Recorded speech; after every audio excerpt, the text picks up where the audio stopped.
Bonjour, bienvenue dans cette méditation de la parole de Dieu de ce lundi, le 11 novembre 2024. L'évangile d'aujourd'hui est tiré dans Luc, chapitre 17, versets 1 à 6. Écoutons cet évangile. Jésus, le roi des rois, c'est Jésus, le bon pasteur. Alléluia, Alléluia, Alléluia, Alléluia, Amen.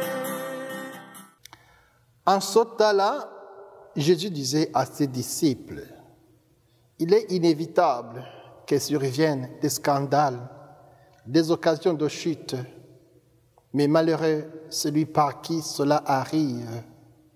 Il vaut mieux qu'on lui attache au cou une meule en pierre et qu'on le précipite à la mer, plutôt qu'il ne soit une occasion de chute pour un seul des petits que voilà.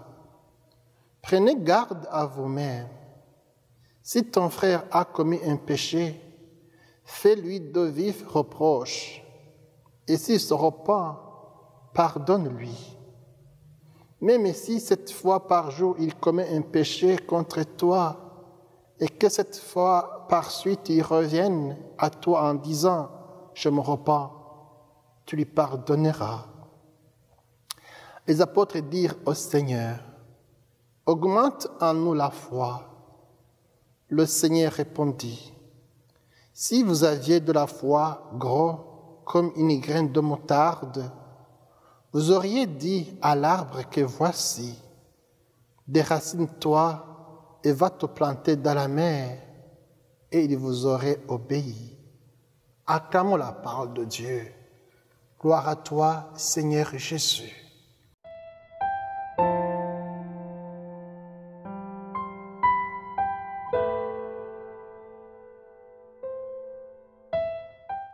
Jésus donne des conseils sur le bien-être en communauté.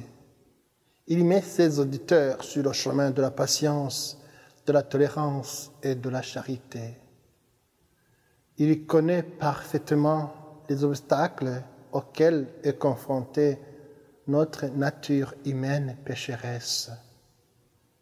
Il sait aussi que notre comportement personnel exige des efforts de compréhension face aux difficultés que nous avons à vivre au cours de notre vie en société. Et il dit, il est inévitable que surviennent des scandales, des occasions de chute, mais malheur, celui par qui cela arrive. Nous ne devons donc pas scandaliser personne. Scandaliser signifie entraîner l'autre à confondre le bien et le mal, le détourner de ce que Dieu attend de lui. Ainsi, provoquer la chute de son frère, de sa sœur, est plus grave que de tomber ou de s'égarer soi-même. Y a-t-il un mal qui s'est fait à cause de mon influence, à cause de mon autorité? Y a-t-il un mal qui s'est commis à cause de moi, autour de moi, que je n'ai pas décrié?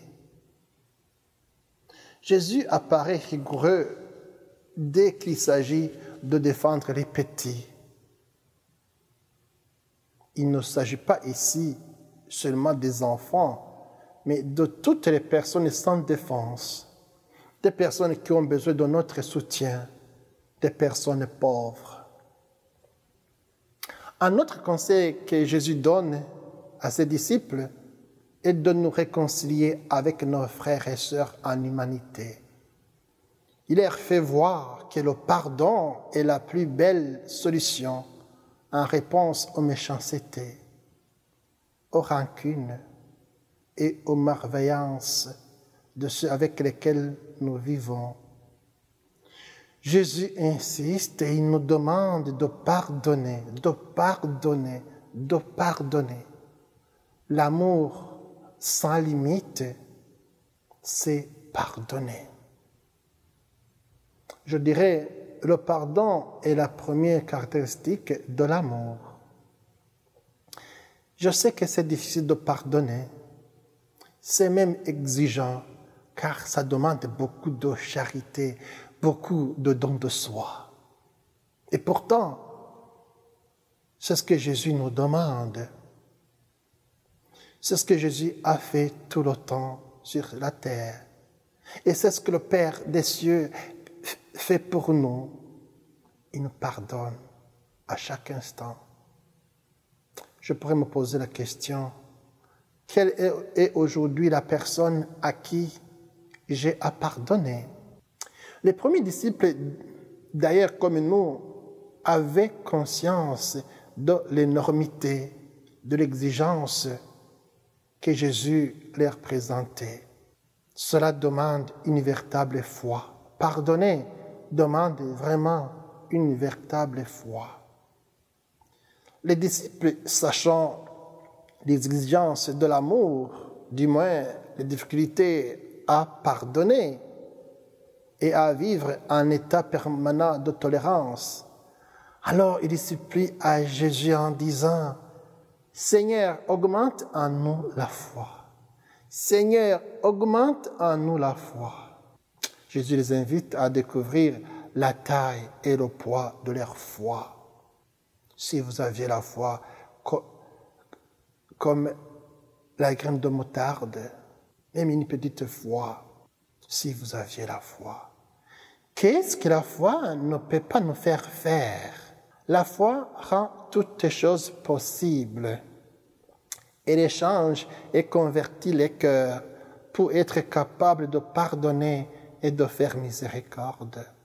La foi est le stimulant qui permet à l'homme, à la femme de persévérer malgré les difficultés. En ayant toujours un regard de confiance et d'espérance en un horizon meilleur. La foi nous mène à ne pas dire « assez, c'est assez ». Même sur la croix, Jésus n'a pas dit « assez, c'est assez ». Ce discours de Jésus me conduit à réfléchir et à méditer. Et moi, où en est ma foi?